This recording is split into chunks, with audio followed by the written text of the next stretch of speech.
Three, two, one. We're going live. What's up, everybody? It's Tyler with Hook Sets Are Free. It is Tuesday night, August the 8th. About my regular time, 9:10 p.m. Mountain Standard Time. Hope you all are having a great week so far. This is kind of a random time and day of the week for me to go live, but wanted to hop on and at least show my face since I have not been on in like a week and a half. And I apologize for that, but I do have a small package to share with you guys. So I'm going to give people just a moment to hop in here. I did spoil it with the thumbnail of this video. So if you want to skip through any of that and you want to just check out some of the products that you saw in the thumbnail of this video, click the link in the description of this video and go check them out. They are in stock and there's a good selection available right now at Discount Tackle. So I'm going to give people a couple of minutes to hop in here if anybody's going to join in for the live. Looks like we've got Frank in the house. Frank, how you doing? Hope you're enjoying your vacation this week. Daniel T, yo. I have not had an opportunity to get out and fish at all in the last week, really since I saw you guys last. Maybe it was the evening of when I went live with Debo, I think on Saturday a week and a half ago, but that is largely because the summer just came to a close pretty quickly here for me and my family. I was able to go out to New Orleans to visit my sister and meet my new little nephew, my sister's baby, last week. And, or I should say last weekend into early this week. And then my wife had surgery. And so she got some skin cancer removed, which is a good thing. No big deal. The cancer is out, but she has been needing to be tended to. So, yeah, I wish I could go fishing, but at the same time, there are more important things. My kids, my daughter's first day of second grade was today, believe it or not, kind of early for school to be starting, but it is that time of year, and we start a little bit early. So, guys, I'm going to be drinking a little bit of a special bourbon tonight. This is one that I have not been able to find very easily in my part of the country, and that is Old Forester 1920. So this is a little bit of a spicier bourbon sitting at 115 proof. It is super delicious. Got my hands on it just a few days ago. Tried it with my brother-in-law. He was visiting in town, and very good. I must say, if you can find it, you ought to try it. Old Forester 1920. Old Forester makes a bunch of different bourbons. I want to say I was drinking the regular Old Forester 100 about a month ago on this stream. But cheers, everybody. Hope you're having a great Tuesday night. Hope you're enjoying your week so far. Wow.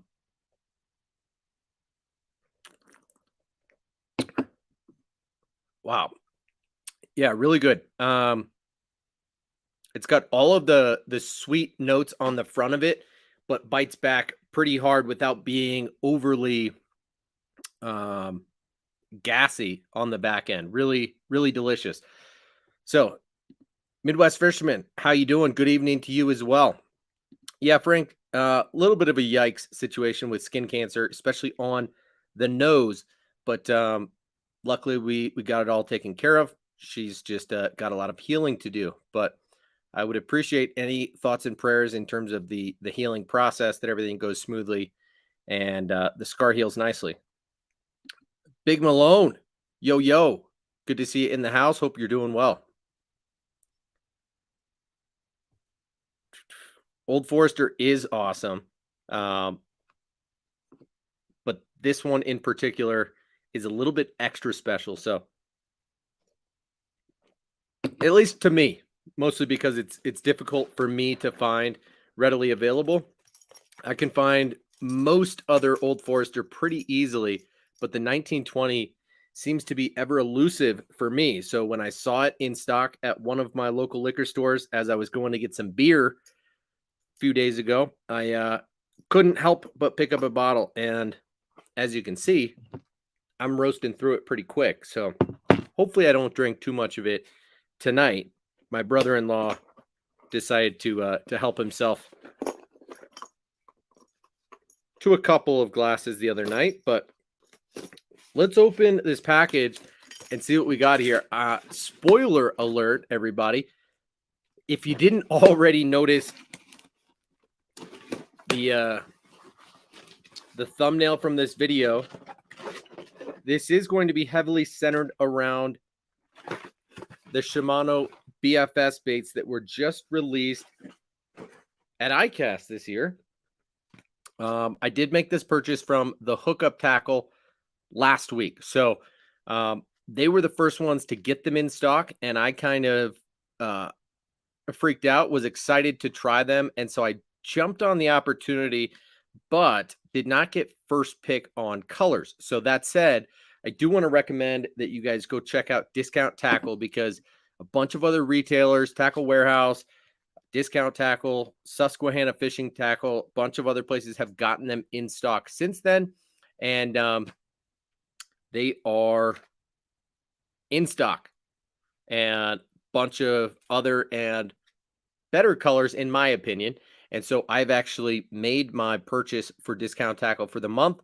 And spoiler alert, it's a lot of the same baits, just in more of my preferred colors. So one oddball bait that I did pick up a pack of is the Doe Live Beaver in the 4-inch in the Scuppernong Blue Flake.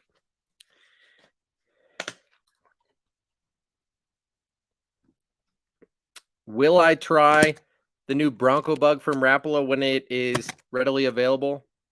Am I getting a lot of oil on my laptop? Yes. Will I try the Bronco Bug? I don't know, but this was the OG, is an incredible bait, and I've had some good luck on it this season so far, and so I'm not going to stop throwing it. In my opinion, the 4-inch is the best size. It doesn't take a huge hook in comparison to a lot of other more modern baits on the market.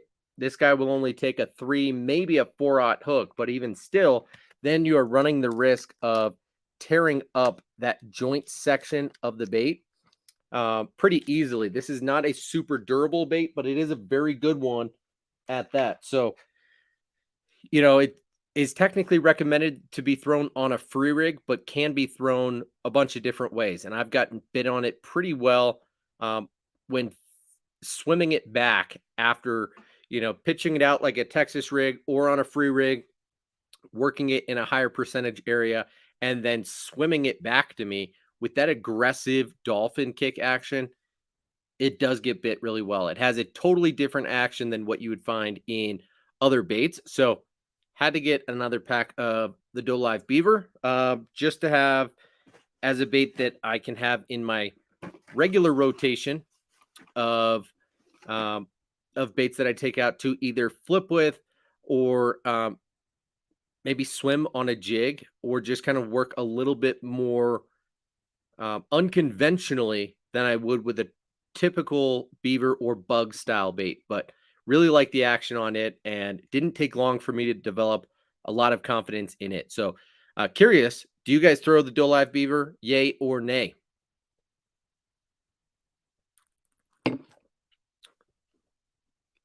Caro in the house. Yo, yo. Good to see you in here. Thank you for joining in. Now, this is not going to be a super long live stream unless you guys want to talk about other stuff, but I just wanted to show you guys up close what these baits actually look like from a profile and size standpoint. Let's start with the one that I am least likely to throw. Jermaine in the house. Jermaine, great stream last night.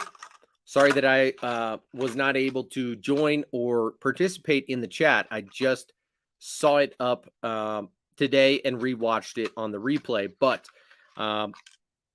good stream with Byron nonetheless. I've just been busy with the fam, and my wife is recovering from surgery. So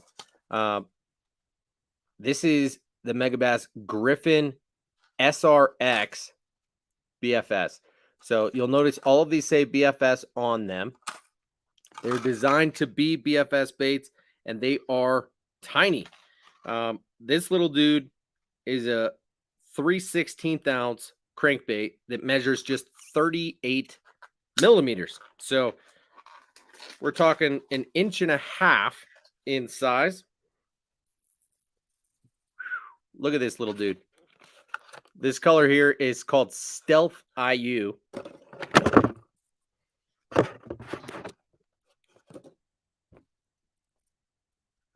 And it's beautiful. It got a lot of shine on it, which I am not mad about because I assume this bait's going to have a decent amount of kick to it. You can see that it's got a pretty aggressively shaped tail to it coming up from the middle of the body. And then it's got this shallow diving lip. It's not the shortest lip, but it is a pretty steep angle. Now, at the same time, this tiny little dude at 3/16 of an ounce will still dive up to what they consider 1.2 meters. So about 4 feet. But little bait here, if you look at it in comparison to, say, my thumb, I don't have big thumbs. So that's a small bait right there.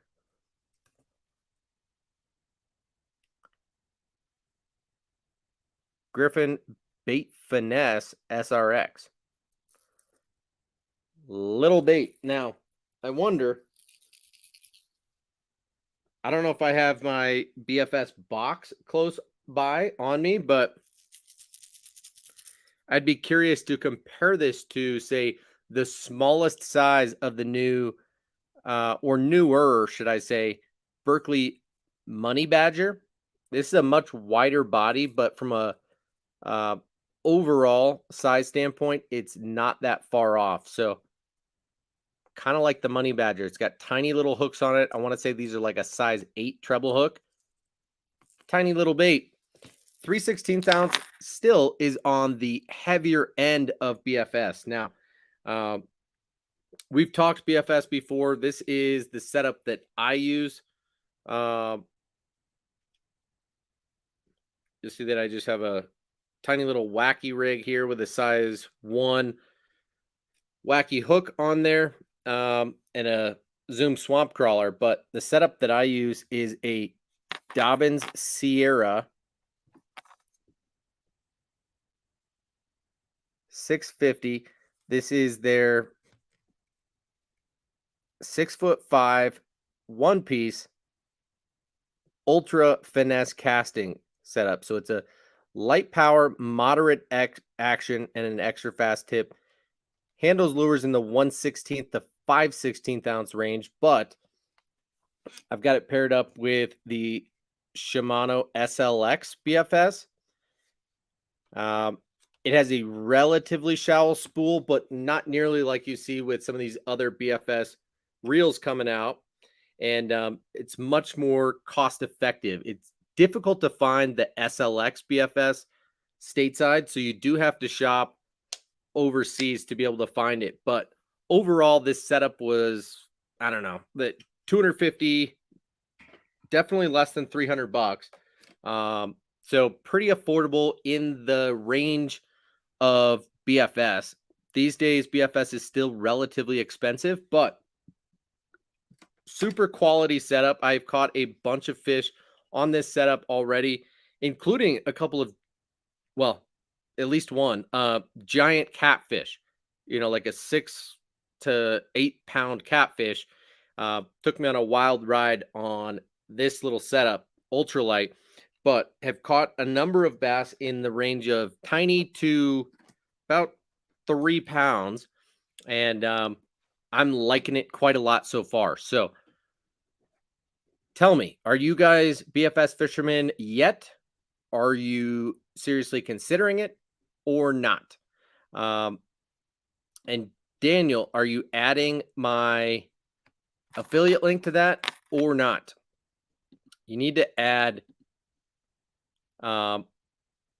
AFF equals 3. A question AFF equals 3 to any link that you see, okay?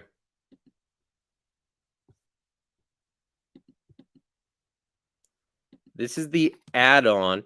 If you're shopping at Discount Tackle, throw that on top. So I put the link to 2 different products uh, in the description of this video. I will add the others after this stream, but um, you can click on either of those links and then shop through Discount Tackle, and it will count no matter what. You know, the cookies will last, I don't know, 24 hours or probably longer than that. But um, if you are interested in any of these BFS baits from Shimano and you want any color in particular, I believe they are all still in stock. We can do a quick check on Discount Tackle to see. I will show you guys what is currently available.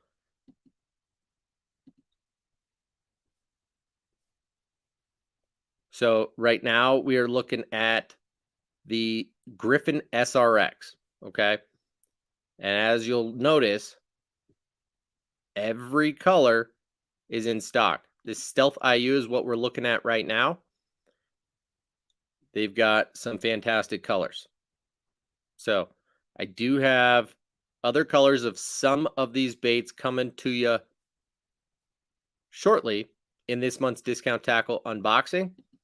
But let's move on to the next bait in this package. I will say the SRX is probably what I am least likely to throw on my BFS setup. But we're not necessarily going to go in any particular order, but we are going to go from middle of the water column on up from there. So let me catch up with your guys' comments, and then we will keep rolling. Sorry that I'm not addressing you guys as you're chatting. Daniel, thank you for dropping the link, though.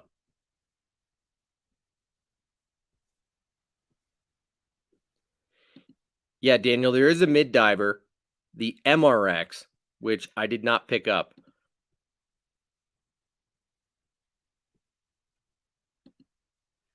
And that feels about right. When holding it, it's about the same as the smallest money badger, just not quite as deep of a diver. You'll notice that, as is typical for all Megabass paint jobs, you get that iridescence, a little bit of a green shine to it, some translucence there, gorgeous color pattern, and then the high pitch rattles. So quality little crankbait that is relatively shallow diving.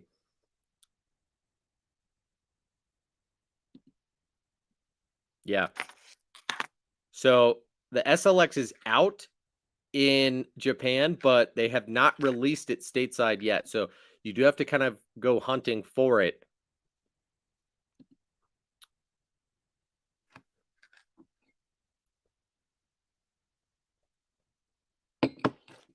So Matt, I believe the Kawaii slide sinker is different from the Dog X Kawaii in that the Dog X is a floater and the slide sinker is a sinking bait. So might be the same size and weight, but different in terms of what you do with it or how fast it is meant to go.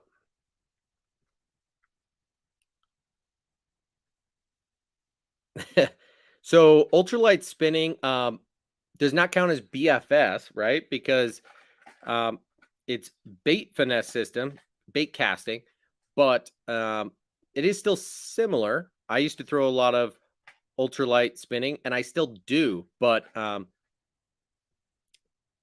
different in terms of what you do with it and how it feels. So one cool thing about the SLX BFS is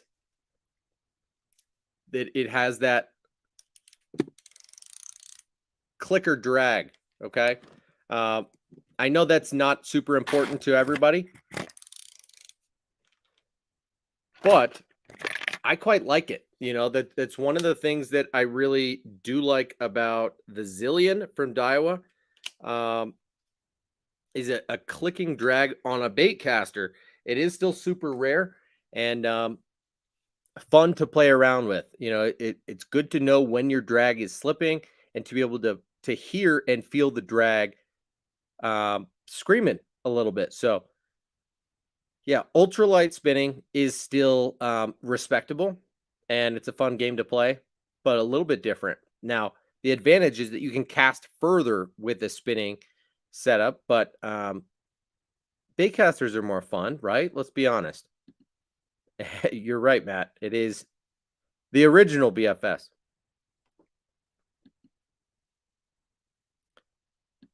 So I never tried that. I had heard mixed things about it. Not the spinning reel, but the casting, actually. And so that is why ultimately I went down the rabbit hole and found the slightly more expensive, but just over $100. You know, I think it was like 120 to get the SLX BFS, and pulled the trigger on it. So far, so good. Really like it. Who doesn't love to hear the drag sing? All right, so Uh, I had pulled it out. Where did I put it?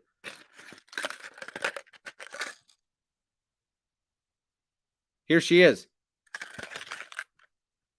Yeah, the slide sinker is a sinking bait. So keep that in mind. Um, Next up is the X80 Junior. So this is essentially just the X80 trick darter in a downsized package. So I might pull out the original X80 and show you guys just how much smaller this one is. But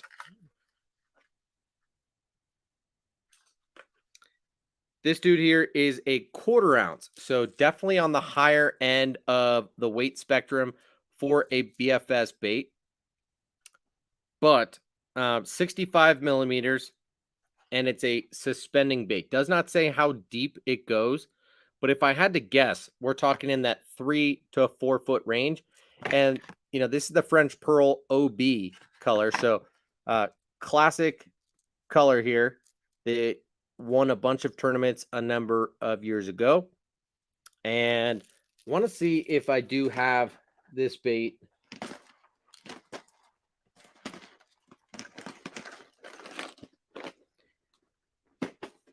I mean, I've got a couple of the X80s, but I don't know if I have any in this color.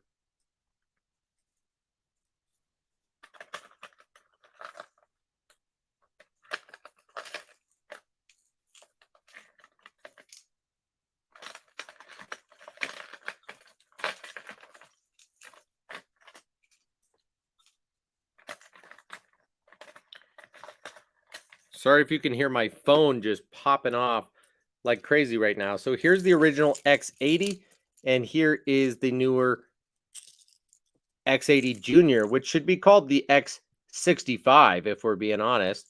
Um, Kind of silly that they call it the X80 Junior, but it is significantly skinnier and smaller, but it's just a downsized version of the same bait.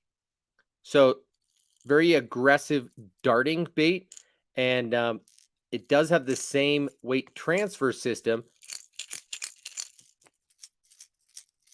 just with much smaller BBs inside. Not that you can necessarily see them. It goes to just behind this front hook hanger is where the beads sit. And then as you cast, it shifts back to right there, rotates forward, and locks in there. So very high pitch sound.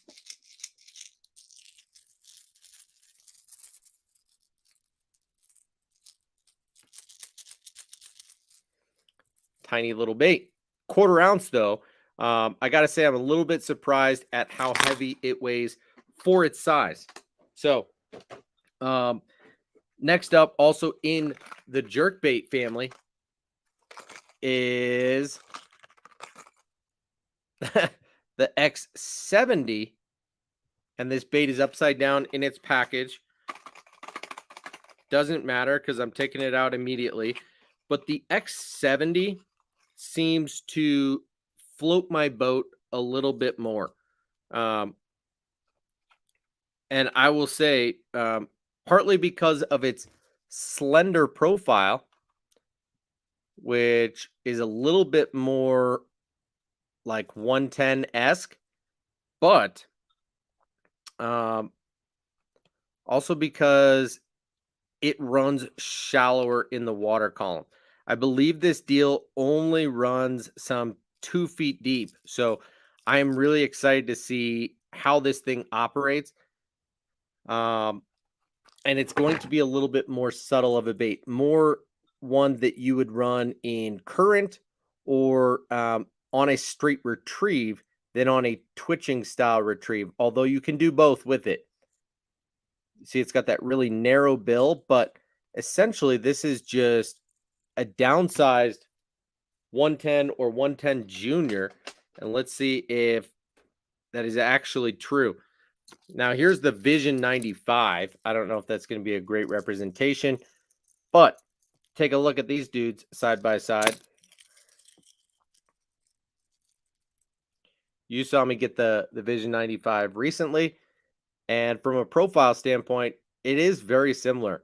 You get that hump under on the belly side of the bait, which is not that abnormal to see on a Megabass bait. But let's pull out a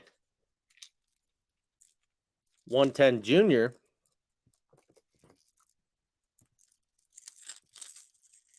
And sorry that these are all in matte shad. Actually, I'm not really sorry about it, but I would say it resembles a Vision 95 slightly more than the 110 junior. And boy, is this a little dude. So 3/16 of an ounce, just a super shallow diver. This is the Edo, Tennessee um, shad shiner. What do they call it? HT Edo Tennessee shad. Okay, so tiny little dude, and I'm kind of pumped to try it. You know, this is one of my favorite all-time colors in Megabass jerk baits. I pretty much have it in most baits. Let me just show you side by side with a standard Vision 110, which is not a big bait. This is what we're talking. So the Vision 110 could eat the X70. In comparison, it is teeny tiny.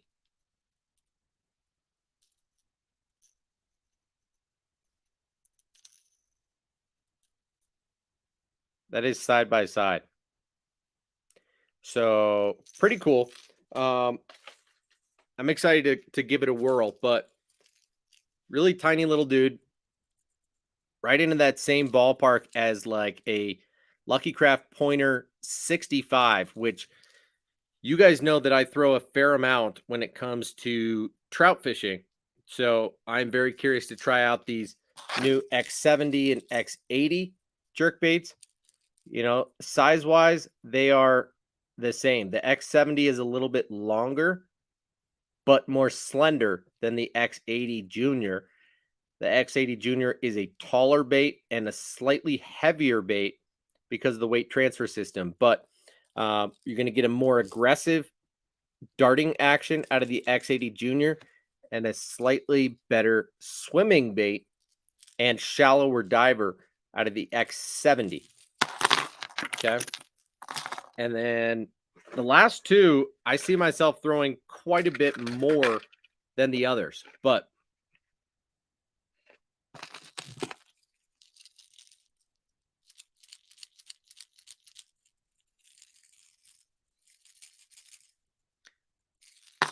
that's the sound. X80 is only a 2 to 3 foot diver. Okay, that's good to know. So more of a twitch bait as opposed to a swimming bait. At least that's my understanding of it, but I don't know for certain. So feel free to correct me if I'm wrong.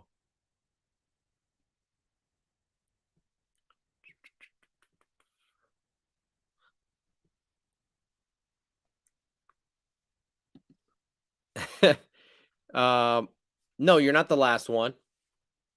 I will say there are a lot of people that are resistant to it. It kind of just depends what floats your boat, right? Do you like to fish for multiple species? Um, do you like to fish for trout? Do you like to play around with new gear? Do you like to throw small baits? Um, all of that factors in. So if you're open to small baits, if you throw an ultralight spinning setup already, I would go ahead and pick up a BFS. But like was the case for me, kind of like getting into a swim bait setup, it took a little bit of time and convincing myself to pull the trigger on it because it's not the cheapest thing to get into, and you do have to dedicate the time to it. But for me, it's been an easier transition to BFS than it was to swim baits. It's something that I can work into my rotation anytime I go fishing, whether I'm trying to catch panfish or smaller bass, just beat out a skunk, or fiddle around with new tackle. Whereas a swim bait for me is something that I'm just going trophy hunting, and I feel like I have to dedicate a little bit more time to just that presentation. Whereas with BFS, it's more of a true ultralight mentality. So it doesn't really matter what you catch. You're not trying to catch big fish necessarily, but you should always keep an open mind that you might catch a big fish. So it's fun. Daniel says he wants a Vision 95 Hugo in a +1 or +2. I don't know if those are available stateside or if they make them necessarily, but it's a cool bait for sure. I need to get out and throw it. So next up for me is the Megabass Baby Pop X, okay? All of these are BFS baits. This is the Pop X in a downsized version. They already made the Pop X Junior, or what did they call it?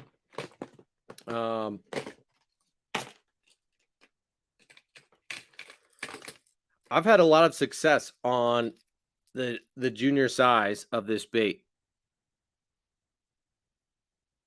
No, it's just called the Pop X, right? And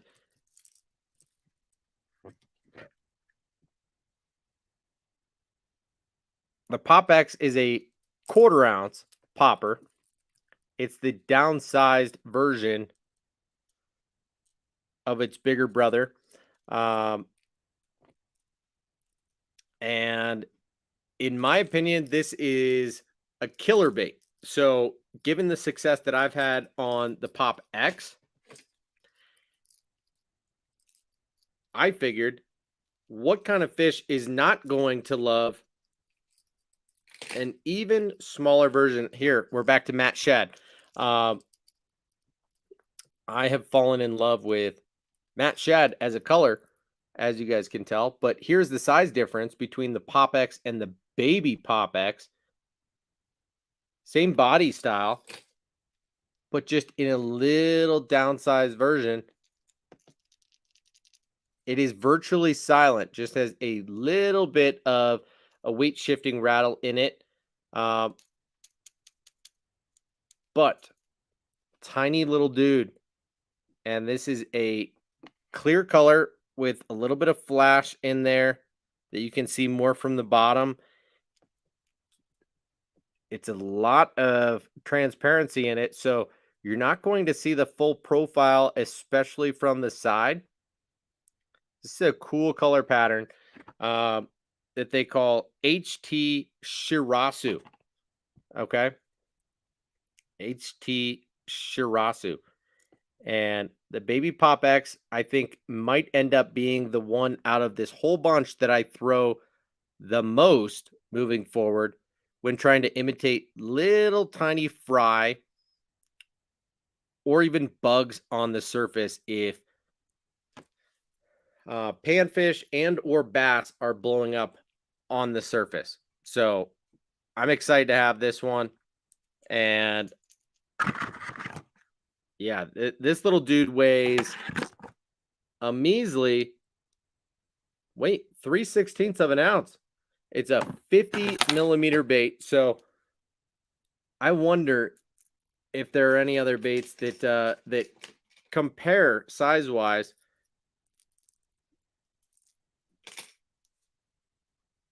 There might be a couple of poppers on the market that are about this same size that are in my BFS box.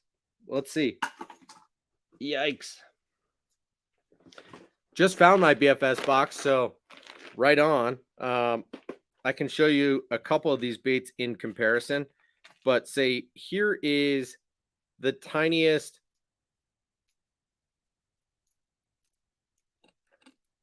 little 50 size Pop R. Okay, this is the Rebel Pop R P50, I believe it's called. So same size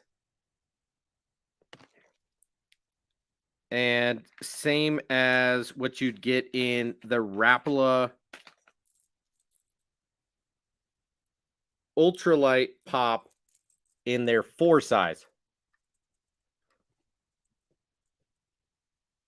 So this has a welcome spot in my BFS box, and I'm excited about it.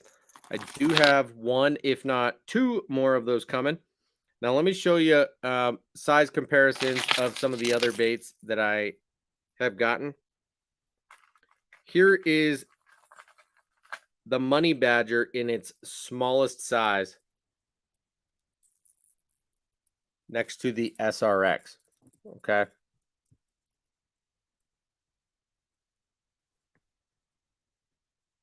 The Money Badger is a little bit longer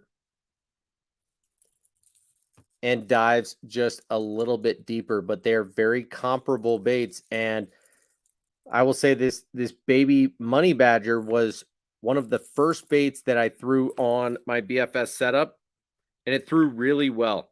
So I'm excited to have the SRX in the lineup as well. But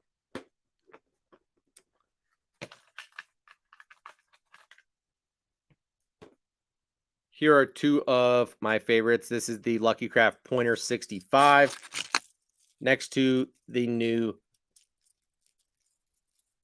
Megabass X70. Very similar size, a little bit more slender, a little bit longer. The pointer is that classic Lucky Craft pointer shape. Okay. And then here is the dual hardcore minnow flat in the 70. So size-wise, this thing is the same length, very similar. Megabass is just a little bit more slender. So pretty cool deal. Cool to see. And then I've got one other bait, and this is perhaps the one that I am, well, I already said that the Baby Pop X is the one that I'm perhaps most excited about, but I think this one might be the deal. And Matt was referring to this already. This is the Dog X Junior Kawaii. This is a baby-sized walking bait. Now, unlike the slide sinker, this dude will float. But look at what a tiny little cute walking bait this is. You'll notice from the thumbnail of this video that all of the colors of these baits were accurate in what I purchased tonight. But this little bait is 71 millimeters long. So 2.5, not quite 3 inches long, and 1/5 of an ounce. So less than a quarter ounce, tiny little walking bait. This is a downsized version of the Dog X Junior. Or should I say the Dog X? The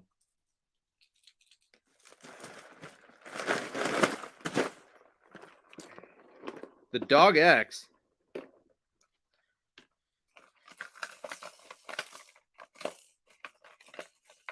looks like a giant bait in comparison. So this is the Dog X Diamante. And this is the new little baby brother of it. So the DogX Diamante is much more of a pencil style bait, has that big fat face on it. And this is more like the Kauai slide sinker in that it's got that bowed belly more so than the DogX Diamante. And yeah, it's minuscule in comparison, right? This dude's like a half ounce, maybe a little bit more even. But really, it fits in the same ballpark as this little guy here in the Shower Blows, which I think is a 75 size. Well, 77. Evergreen SB 777. Oh, the treble hooks are getting me. As opposed to this new DogX Junior Kauai. Okay. And of course, this is the matte shad. This is the color that I picked up this time. Really excited to see how this thing walks on an ultralight setup. So anyway, that's what I picked up last week from the hookup tackle. Was just all five, or should I say 5 out of the 6 Megabass BFS baits. So we got a walking bait, 2 jerk baits, a popper. I'm going to hook myself, and a shallow diving crankbait. They do make a medium runner of the Griffin that goes a little bit deeper, and then all 4 of these dudes. So really, these colors were pretty much all that was available from the hookup when I purchased them. But again, if you're interested in any of these baits, whether you want to throw them on ultralight spinning setups or a BFS setup, if you've got one, by all means, use the links that Daniel T has so graciously provided in the live chat tonight, or one of the 2 links that's existing in the description down below, or what I add to that after tonight's stream. But I'm excited to give these a whirl. I would not say that I have fully converted to BFS, nor will I. But it's an option, right? It's a tool in the toolbox and something to have on you when you're out, especially in late spring, early fall, when the bait is tiny and fish are blowing up in the shallows. Is a great time to be throwing tiny little baits. So now is a good time to pick that stuff up, because fall is coming right up, guys. Summer is coming to a close. Temperatures are going to start falling. We've noticed that the sun is starting to set a little bit earlier every night. And even though it's hot outside, fall is going to be upon us very soon, any week now, depending on what part of the country you live in. So keep an open mind, try something different, try something small. If you like to fish shallow, throw a tiny bait up shallow and see if the fish aren't willing to come up from the nearest drop off and grab what's in the shallows. This is the time of year where there's still a ton of tiny bass fry up in the shallows doing their own thing. And you bet your ass they're getting eaten by bluegill and bass. Now, usually smaller bass, but still super fun, and hope you guys get after it. So let's open up the conversation a little bit. So the Diamante is 3/4 of an ounce. That makes sense. I agree, Matt. The BFS bait should work well. I will keep you guys posted. And as I told you, spoiler alert, these are not the only colors of these baits that I have coming. I've got a couple more coming from Discount Tackle. They'll be here later this week. You'll probably see me post them this weekend. I'll probably do another live stream. It will be a lot like this one. We can open it up to other stuff. Don't need to be talking about BFS the entire time, nor do we need to tonight. We're 45 minutes in. I apologize. I've been talking about it the entire time, but we can move off of that and on to whatever else you guys want to talk about. What category does a 1/8 ounce stupid tube fall into? BFS. Interesting. You're throwing a 1/8 ounce stupid tube? Yeah, maybe. I mean, I assume that you're throwing it on a spinning setup, but it's probably something more in the range of a medium light, if I had to guess. A stupid tube is a Texas rig, right? So you can't exactly throw a Texas rig on an ultralight setup.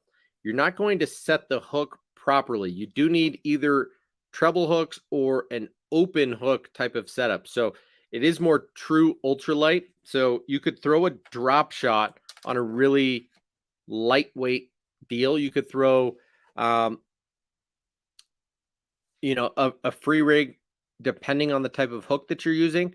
But I would not consider a stupid tube typically BFS because you're Texas rigging it, and you do need a little bit more backbone, a little bit more power in the rod that you're using to be able to set the hook, even if it's a super light stupid tube. Now, that is unconventional to throw a 1/8 ounce stupid tube, but by all means, you can do it. And there are a lot of baits on the market that are meant to be thrown weightless, whether it's a cover scat or a bellows gill or whatever else.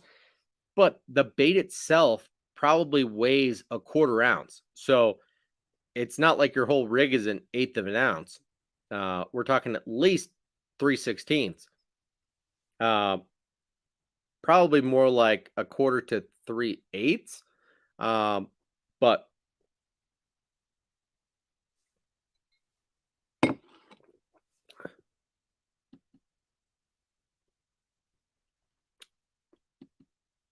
I don't know what you're talking about, Daniel. Stupid tube is backwards rigging of a tube. It's really Texas rigging it with the weight inside. So, a stupid tube is a Texas rig tube, but with the weight inside instead of bullet weight on the outside.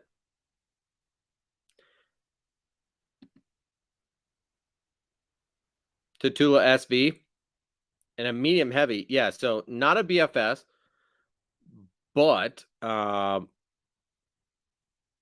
yeah, so they make the jig head, but you're still Texas rigging it in that you're skin hooking it, right?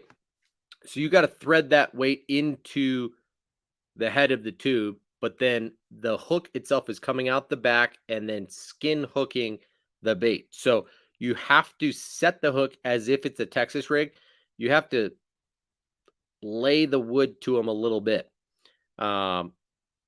It's not an exposed jig tube. You're not standard tube fishing with a stupid tube. It's kind of like a backslide type of method slash. It doesn't even have to be backsliding. It's just Texas rigging a tube with the weight inside the head. Now, Texas rig, you can define however you want. You don't have to go in the nose, out the chin, and then back and through. You can still feed the jig head into the nose of the tube, and then you're coming out the back and still skin hooking it like you would. But yeah, it's not it's not technically a Texas rig, but it's skin hooked. You have to set the hook. Usually a stupid tube jig head is going to have at least a medium wire hook to it. So not ultralight, even if it's a 1/8 ounce jig. What else do you guys want to talk about tonight? I'm feeling like, man, am I missing popper season right now? This is that time of year where in past years, something like a Rebel P70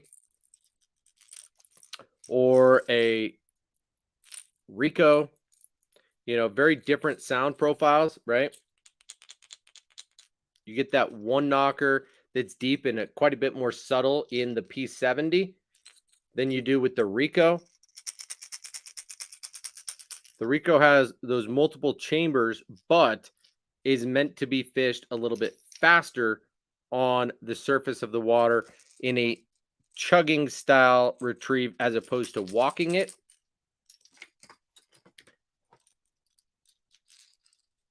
Now would be a great time to throw the Shimano World Pop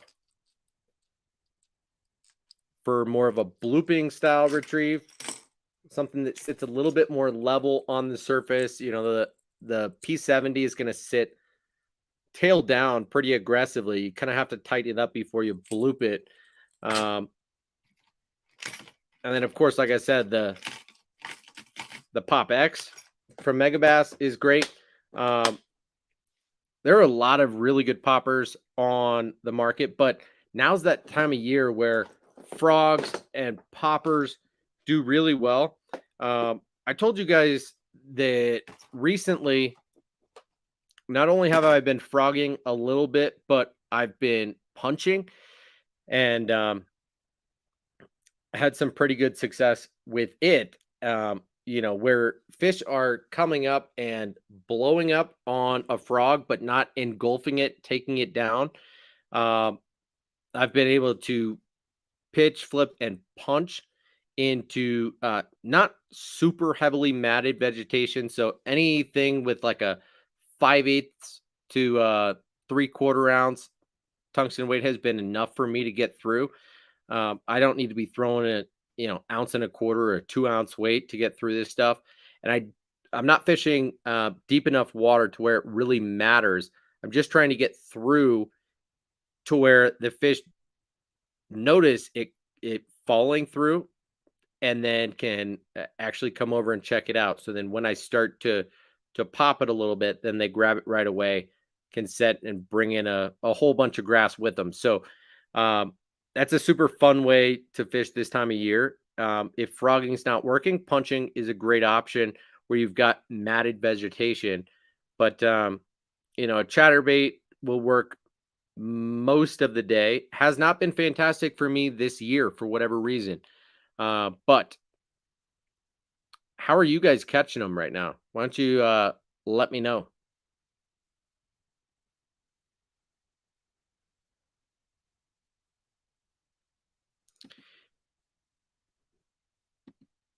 All right, Gators Adventures, you're right. It's not Texas rigged, but it's Texposed. That's what I meant. Okay. So you're sliding that stupid tube jig into the head of the tube, and then you're punching the hook through the bait and then texposing it. You're just laying the tip of the hook into the back of the bait. So when a fish eats it, you have to lay it to them to set the hook, right? Um, that's all I'm talking about. You can't use an ultralight setup and expect to keep your rod intact and hook and land a fish uh, when using a setup that light. So a medium heavy like you're using is probably proper um, with that light of a setup. Otherwise, anywhere from a medium heavy to a heavy power, depending on the weight that you're using, would be appropriate. But yeah, I know it's not a Texas rig. I apologize for misspeaking. The bullet weight is not on the outside of the bait. It's built into the jig.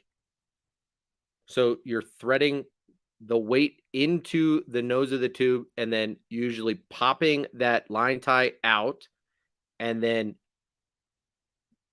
popping the hook through the back of the tube and laying it down and usually exposing it into the bait.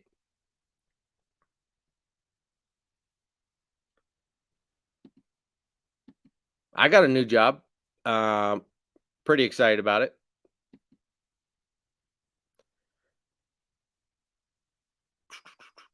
So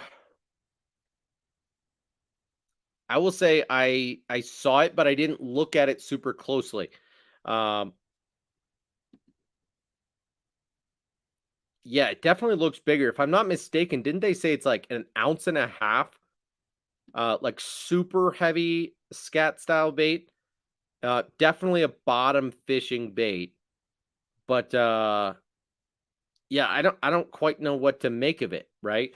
That's one thing that I like about the cover scat and other poo style baits is that they can be fished in a few different ways. So while they might be designed to let fall to the bottom and do their thing on the fall and then jigged and kind of darted on bottom, uh, they equally can work well as a walking bait. Kind of reminds me more of like what I'm talking about right now is more of like the OSP. What was the bait that they just released? Their poo style bait that has a little bit of a cupped mouth on it and is meant to be a walking bait subsurface. Um, I should know, and you're probably already saying, what is it called? Um, yeah, unfortunately, they've only released it in a 50 size, so it's a little dude. But I can't wait until they come out with the bigger sizes of it. I'm kind of waiting on that. Frank is right. The spin nuts. Um, so the OSP spin nuts, it's meant to be a subsurface walking bait, not necessarily just a bottom fishing bait like the cover scat or other poo style baits. But the cover scat I have found does remarkably well at that same deal. So the OSP spin nuts, in my opinion, is not necessarily revolutionary, but it is like BFS size. Needs to be thrown on like a medium power rod because again, you're going to Texas rig it. Sorry, not again, but that is typically how you'd rig it is weightless on a Texas rig, let it fall a little bit to the depth that you want it at, and then walk it subsurface. And I find that you can do that with the cover scat just fine. Um, you don't need a spin nuts and that cupped face to do that with. So yeah, interesting, but I'm not totally sure how I feel about that super fat, super heavy uh poo style bait that's out now from Grand Crazy. So I don't know. So that's what I'm talking about. EWG style hook, man. That's all I'm saying.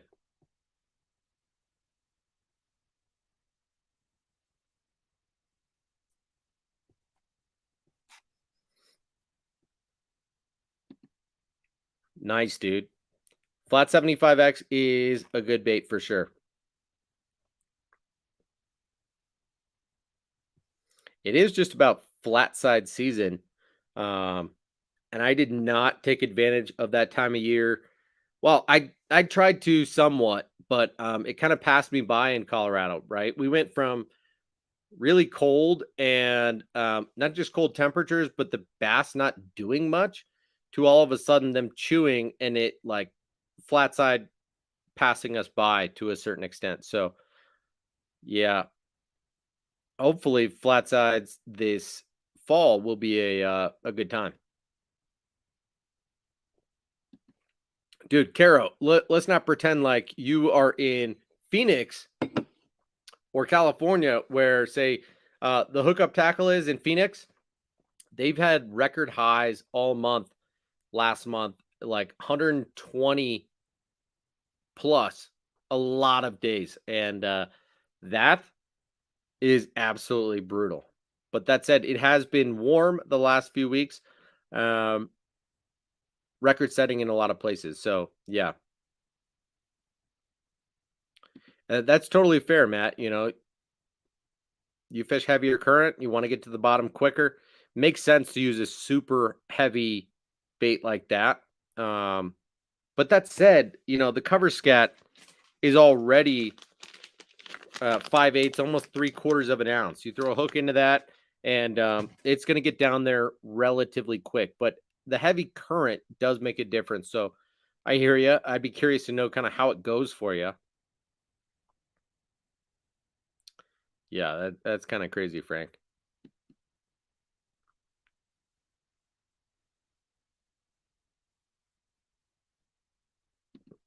Water's already getting down into the lower 80s, huh? I have not checked my water temps in quite some time. So, um, interesting to talk about water temperature. Yeah, me too, Caro. Um, when it gets up into the 90s here in Colorado, it's like, dang, that is hot. A couple years ago, we had the entire month of July was over 100. Um, and that felt absolutely brutal. If you're out in the sun, it's really hot because it's dry. But once you get into the shade, it's like 20 degrees cooler. Does not feel nearly as crazy. So the lack of humidity is all the difference. And I am grateful for no humidity here. When I went to Florida, when I went to New Orleans, when I went to Austin all this summer, it was just like, wow, you walk outside and it's like you're taking a drink of the air. Um, Absolutely crazy. I don't miss it. I don't wish for it here in Colorado. I'm grateful for what I have for sure.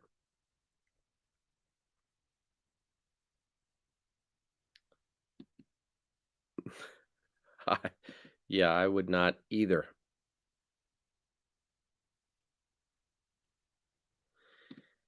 Yeah, Frank, you're having a difficult time this year with the largemouth. Not difficult, but it's been a picky year for them, should I say?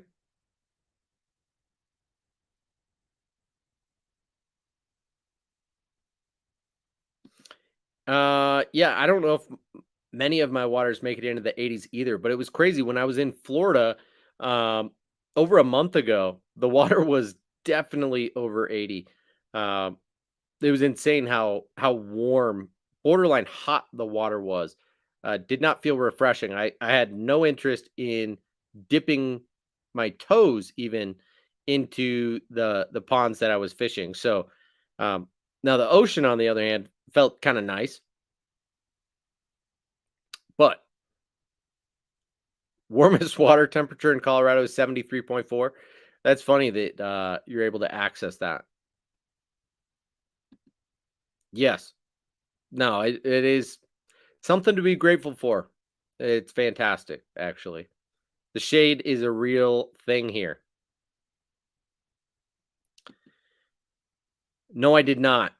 In fact, I can't even picture what the OSB Karen is right now. So sorry, not sorry. I don't know. Um, let's go ahead and reshare the screen. I want to show you what colors are in stock. And, we already talked about the SRX and the MRX, but the Dog X Junior Kauai, this Bahama Milk Pearl is classic, right? And they've got a bunch of shiny colors. The Spawn Cherry, I'm kind of surprised that they have in the walking bait, but really cool color that is popular in a lot of jerk baits. I got the matte shad, and then both of these, the Raggio and the White Python, are pretty gnarly looking colors. Everything's in stock. The Baby Pop X, Bahama Milk Pearl is sweet. Galaxy Smoke went super fast on um, the hookup. Very translucent color pattern. I got that Shirasu. Um, I'm a sucker for matte shad, and then they've got white butterfly that looks pretty sick. The X70, I'll say the colors that went super fast on the hookup were these baby colors, so baby gill and baby trout, little brook trout. Freaking love that. Gilco, which is sweet. GP Stain Reaction OB, very popular jerkbait color for Megabass.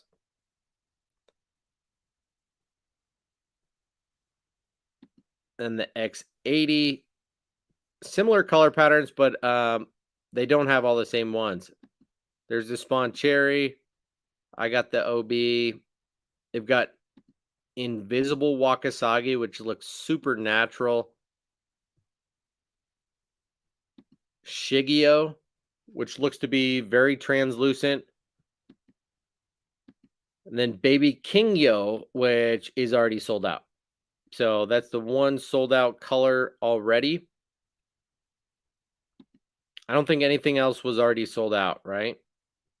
So keep that in mind. If you're interested in any of these BFS baits from Megabass, almost every single one is still in stock right now. That is not going to last long. I would give it a week or two before the vast majority are sold out. They did just post about it on Discount Tackle today, announcing that they've got them in stock, and they're going to start selling. So I will probably post about it on Instagram tomorrow. And yeah, don't be surprised. So other new baits, we talked about this last time.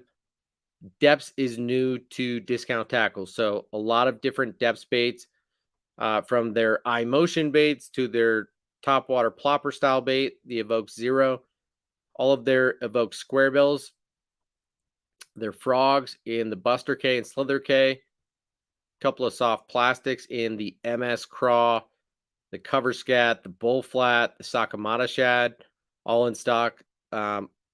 The Pulse Cod is selling better than I would have thought. Bunch of colors are already sold out, and they've got 5 colors left.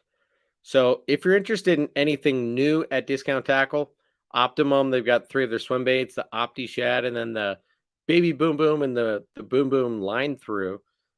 The Baby Boom Boom is one of my favorite weedless paddle tail swim baits.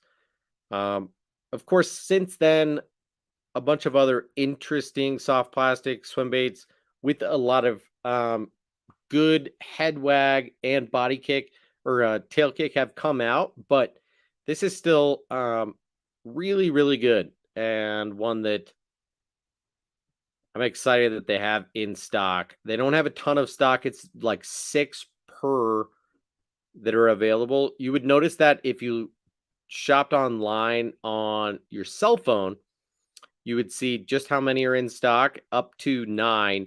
They'll tell you exactly how many are in stock. And then Sunline, this is stuff that they've updated in the last couple of days.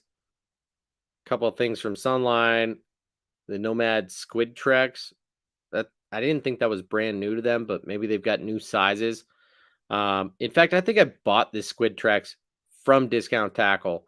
So, in fact, I could show you that bait right now if you want to see it.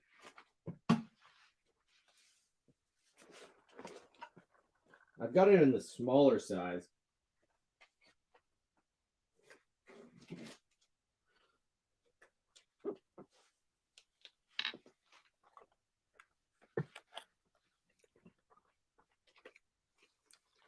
So I'm curious to know from Gator's Adventures, was this along the lines of the stupid tube hook that you've got? Or, I mean, probably not, but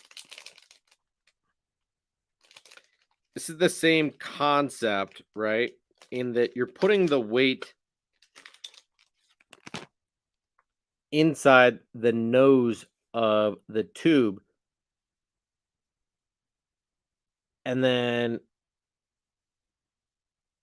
you're bringing the hook out the back. So owner makes these. These are the Phantom tube hook, weedless, weighted, 1/8 of an ounce. Not BFS. All right.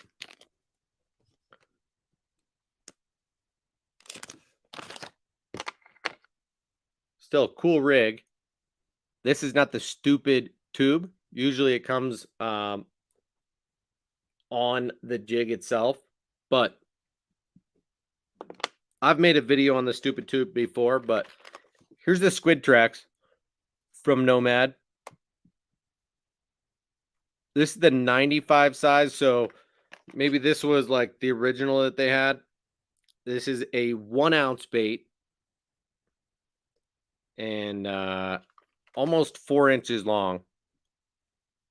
It's a lipless style bait in terms of how it swims, but it has a very wild swimming action. So pretty cool.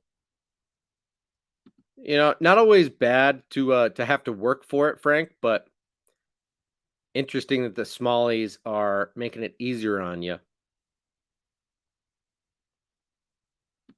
Okay, so hard plastic head, soft body crank down. I do remember that. And that's not the only bait that I've seen like that as of late. So um, I did not jump on it right away, but the Karen, okay. Hard plastic head, soft body, um, with a replacement body or tail, should I say, right?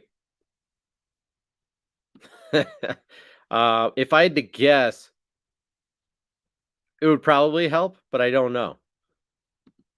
Yeah. Yeah, Matt Shad is baller. Just one T, but I'm sure Matt doesn't mind us calling it Matt Shad.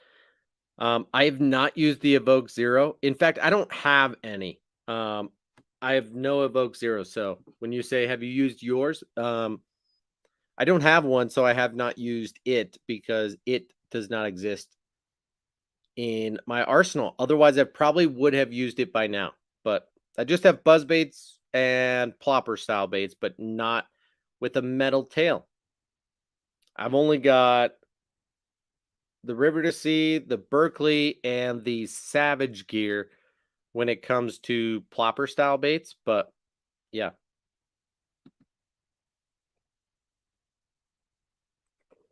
yeah, I would agree. The Rhythm Wave has been around a long time, but the Rhythm Wag is still a pretty new bait. And I don't know that um, Discount Tackle sells a ton of Jackal stuff. So I don't know. I mean, I know that you are big into the Rhythm Wag and have had great success on it. So I'm not surprised that you're saying that, but yeah, Squid Trex is a thin swimming style lipless bait that is meant to emulate a squid. Now it's a saltwater bait, but check this little dude out.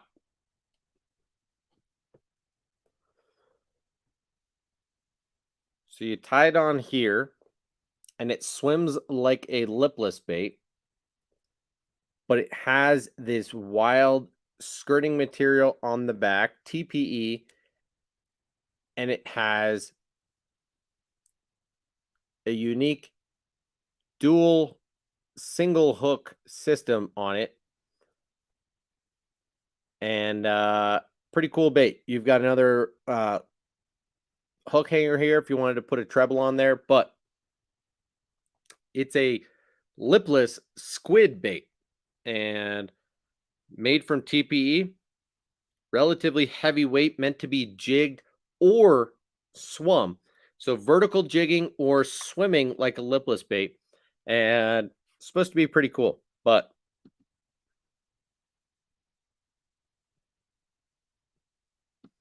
the Whopper Stopper, Heartthrobber, uh, interesting.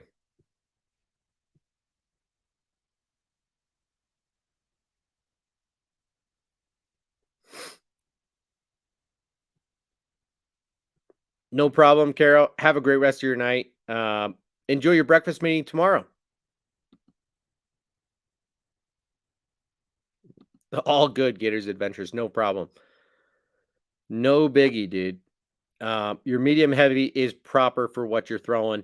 I know what a stupid tube is. I'm sorry for not being very coherent when it comes to talking about it tonight.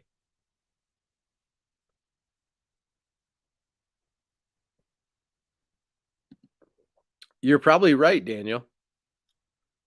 Frank is just on that dink train. He needs to be hanging out with Debo. Well, he did earlier this summer, so I guess that was proper. No, man, I did not get any of the Evoke Zero.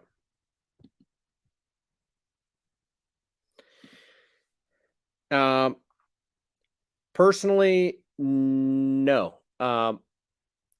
Because I see myself jigging this thing off of the bottom more so than swimming it. Now, if all of a sudden I fell in love with the action of it on a straight swim because of just how much it looks like and acts like a lipless crankbait, if I take the tail off of there and you look at the body of it, this looks a ton like a lipless crankbait, right? It's just a soft lipless bait.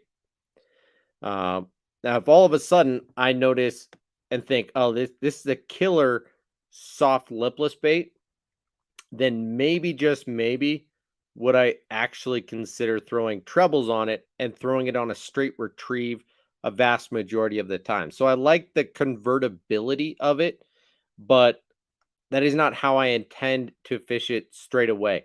Um, I intend to see how it works on the fall, and then when jigged up and let fall. So I'll yo-yo it, I'll vertically jig it, and then swim it back. This is, to me, a versatile style bait um, that can come through a little bit more and still have a decent to relatively high hookup ratio with this innovative hooking system with two single hooks in opposite directions. So I'm not going to replace the hooks right away, but if after fishing it some, I decide that I'm going to use it more like a traditional lipless crankbait, then perhaps. But um, these single hooks are BKK, and I'm going to trust that the bait was designed in a reasonable fashion straight out of the gate. And I'm going to give it its fair due. Um, Give it a good opportunity to do what it's meant to do before I fiddle around, right? But we'll see. It's a scented bait, comes with BKK hooks on it, and I'm kind of excited to see what it's about. I could see it being a little bit more of a fall style bait, uh, not just season but also action, fall bait, if you will. Two sets of assist hooks. That would be crazy, but perhaps possible.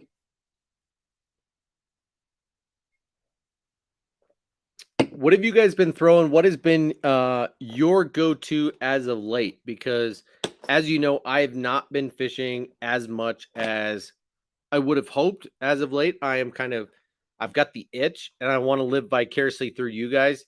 Tell me real quick in the comments. We're going to stay on here maybe just another 10 or 15 minutes. I'll get out of here at the hour and a half mark. We're 118 in right now, but tell me what you guys have been throwing. Tell me what's been working for you, and also what you want to have work for you, right? Have you been trying anything new, right? Have you been fiddling around, or have you been throwing the tried and true? Um, what's working for you? I mean, Daniel, are you throwing the Uoze swimmer? Are you throwing the rhythm wag? Matt, are you throwing uh, crankdowns? Are you throwing new small to mid-size swim baits? What are you guys doing? What's catching them for you guys? Where you guys live? Because I have not been catching anything because I haven't been fishing. But jigs as far out in the lake as you can cast from shore. Okay, fair enough. It is kind of that time of year where it's super hot. The fish are lethargic, probably hugging bottom. So you're just bombing a jig out there. How quickly are you working it, and what type of jig are you throwing? Um, Are you throwing a football jig, an Arky style jig, and just working it along bottom? Um, what are you doing with that jig? And how are they eating it? Are they chomping it, or are you detecting more subtle bites? What's going on for you, dude? And I wish I knew your first name, Gators Adventures. Feel free to tell me in the comments. But Daniel and Matt, anybody else who's sitting in here hanging out, there's 13 people, not a lot, but let me know, how much have you guys been fishing and what are you catching them on this time of year? Because this has been kind of a fiddle around type of year for me, and it's going to continue to be, but I'm curious to learn from you guys what's working. My fish have kind of gotten wise to a few different presentations that I have thrown uh, more aggressively over the last few years. But Matt says mainly swim baits. Yep. The depths high sider for me got a good one and a glide. Um, Spinner baits. Okay. But that grass piece chatter spinner. What? Grass piece chatter spinner. Frogs and the sharker. Nice, dude. The sharker, that's cool. Yeah, that Dreamwalker looks pretty sick. I saw you post a picture or two of that. Looks pretty sweet. Daniel T's throwing the drop shot, my man. Dude, the drop shot, I'm glad that you've come around to it. If you didn't already throw it a lot, but the drop shot is just so incredibly deadly. If you know that fish hang in a particular area and you're not likely to get hung immediately, a drop shot is just such a deadly way to get them, especially if you have a neutrally buoyant bait that can kind of hang in their faces where you don't have to work it so aggressively. Um, but still throwing the uoze, huh? Nice.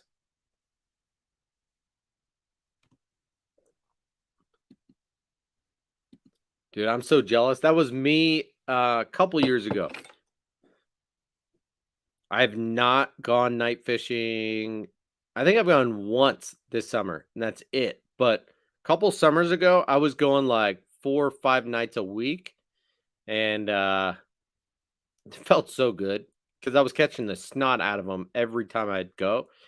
But yeah, as a result, I've caught less than half as many fish this year as I have in previous years.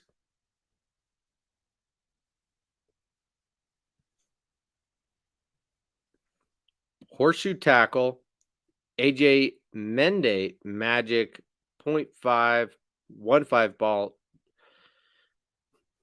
What is a 0.515 ball head? Uh,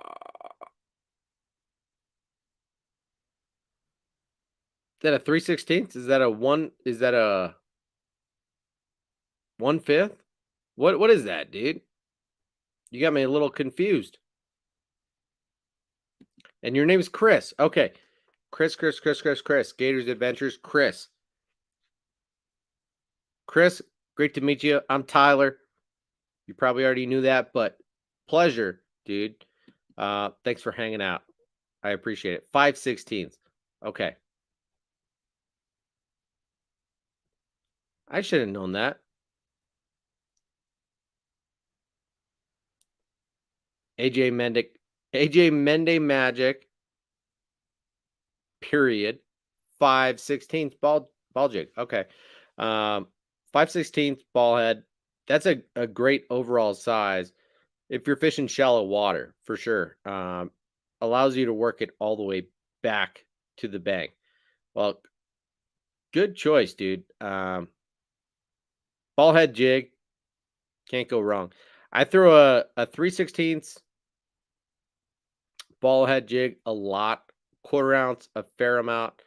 Um, Not a 5/16 all that much, but that's a good suggestion.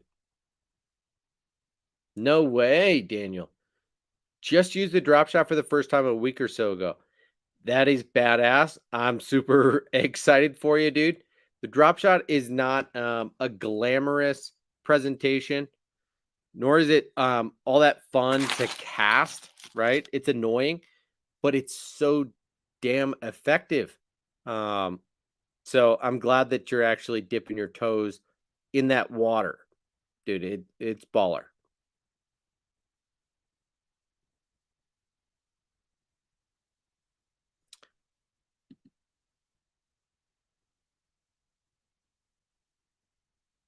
Yeah, I mean Marty is a hell of a bait maker, so I'm not surprised that you say that. Oh, okay. Well, I mean that's not technically night fishing, right? If I night fish, I'm leaving at like 9 or 10 p.m. after it gets dark, or maybe around sunset, and then I'm staying out until midnight, you know.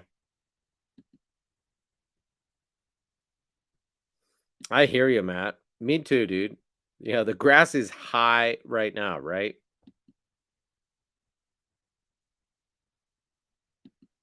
Really, Daniel? I did not know necessarily know that. Custom painter.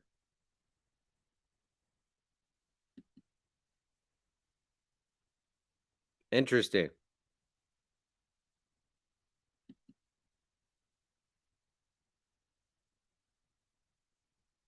Oh man, that sucks, dude. You got kicked out. Um, dude, I hear you on that. Did I ever tell you guys this story? The place that I went that I got my thumb totally barbed out and I had to go to the urgent care facility a couple years ago. Um, it was that same summer. There was a house that was on to me, right? I was using a headlamp, and when I would catch a fish, I would lip him and then turn on my headlamp, unhook the fish, release him, and then turn off my headlamp. I mean, it wouldn't be more than 5 or 10 seconds every time I'd catch a fish, but sometimes I'd be catching 20 fish in an hour or two that I was there. And so it was kind of frequent that I was flipping on the light. And yeah, eventually these people caught on to me and called the cops a couple of times. And one time I was on the opposite side of the pond.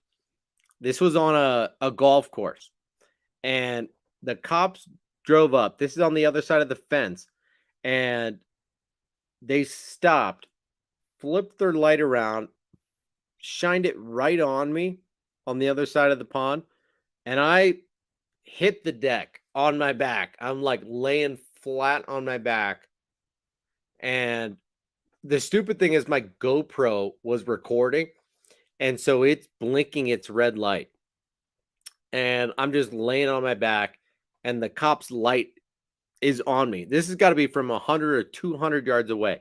I mean, it's not close, but they've got their light on me, and I can't tell how well they're seeing me or not. But after probably 20 seconds of just me freaking out and them holding their light on me, they move the light off and they drive up this street, and my mind is moving a million miles a minute. I'm thinking, shoot, they're gonna pull back around and they're gonna hop the fence, come approach me. So I gotta get the hell out of here now. And so I take off. I grab all my fishing stuff and I start running down the fairway uh, toward the nearest street that's like a quarter mile down the road. And I'm running full speed in the dark, right? My GoPro's running, and I'd say halfway down the fairway, I didn't see it coming, but there was a bump in the fairway where the ground gets higher, and I just totally eat it face first with all my fishing gear in hand and fall on the ground. And I don't skip a beat, get right back up, keep running, and I made it all the way to the fence. I feed my rods through the fence, hop the fence, take off my backpack, my GoPro, put everything in my backpack, and I start walking down the street like I'm just, an average guy. No fishing stuff, whatever. and I have to walk like half a mile back to my car, uh, past the cops one time, and they didn't quite think anything of it. I get to my car, I drive back, had to circle around, put the hazard lights on, load all my stuff into the car, and drive out of there. That was one of like 3 times that I narrowly missed getting caught by the cops that summer. Absolutely insane. So I totally hear you, Matt. It sucks, dude. But sometimes you got to go above and beyond to fish the best spots. You know what I mean? Chris, you're absolutely right. Uh, there are very subtle differences between, say, a 5/16 and a 3/8. Uh, and I've noticed that especially with swim jigs, right? Going from a 3/16 to a quarter to a 5/16 to a 3/8 makes all the difference in terms of the depth that you're fishing, what you're coming through, and how you need to work the bait. So I am with you 1,000%. So you're glad the cops are doing that, but you're not going back. That sucks. What? Matt, get out of here. You knew the cop? That is hilarious. And also awesome. Damn, Daniel. Uh, so you're getting some long sessions in, dude. That's pretty sweet.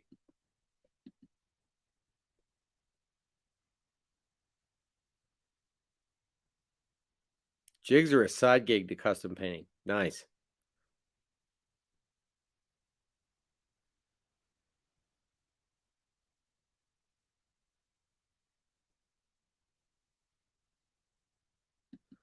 Yeah, except in your young to mid 30s, I was insane getting chased by the cops a couple of times. A few other times were a little bit more rowdy, but not on the golf course, perhaps. Just literally running away from the cops and doing what I could to evade them, but never fun. Dude, Matt, you fell right on the train tracks? That sucks. Glad that you didn't break your hip or hurt yourself badly. Oh, man. Okay, you're going back. You got to go back, dude. All right, guys, we've been on here for an hour and 33 minutes. We're going to call that good. It has been super fun tonight. Thank you for hanging out with me.